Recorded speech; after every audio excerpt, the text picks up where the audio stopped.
In the 17th century, there was very little public education in America. Some kids were very lucky and had wealthy parents who paid for private education, while others were fairly happy if they went to school 10 weeks out of the year. The very few children with special needs at the time didn't have the chance for education in America. In 1812, Elizabeth Gay demonstrated leadership by starting the first deaf school in America.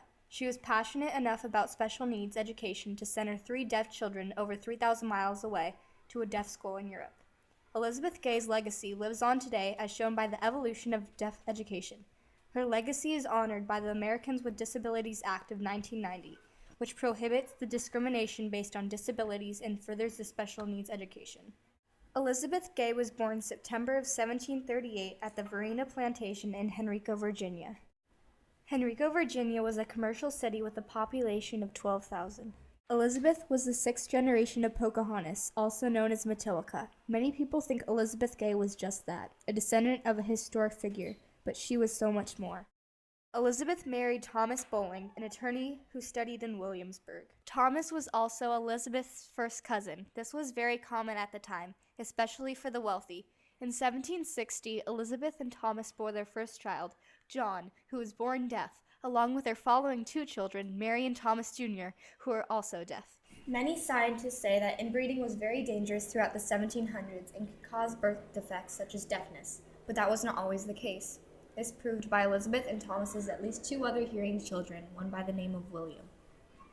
In 1771, Elizabeth and Thomas sent John, their first deaf child, to the Braidwood Academy, also known as the Academy for the Deaf and Dumb, in Edinburgh, Scotland. They wanted to make sure that their children had an equal education to the kids in their neighborhood, but they knew that since they needed special education, they had to be sent to Europe.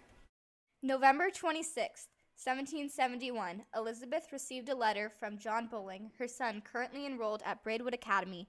The letter stated, "I am very well and very happy because I can speak and read." 4 years later, John sent another letter home asking for his parents to send his younger brother and sister. "I will be very kind to them and do them all the service I can. I have been long expecting to see them and shall be glad how soon they come." He also showed his desire to return back to America. "I often think with pleasure of the happiness I shall enjoy with you all when I come home."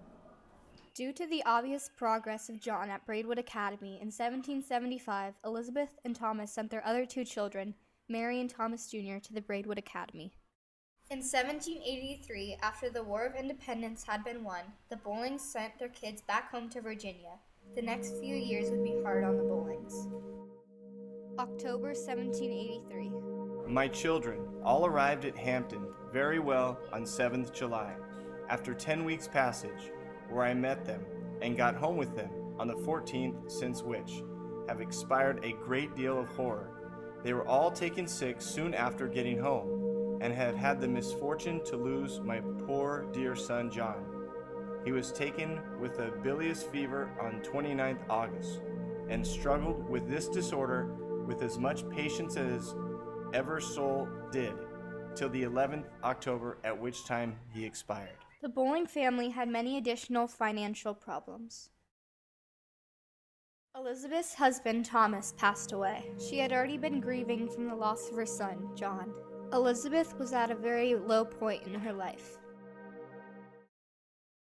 In 1812, Elizabeth helped William Bowling, her son, and John Braidwood, son of the founder of the Braidwood Academy, deaf school in Scotland, to start establishing the first special education school in America.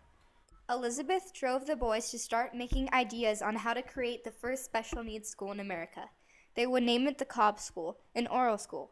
They had many great plans.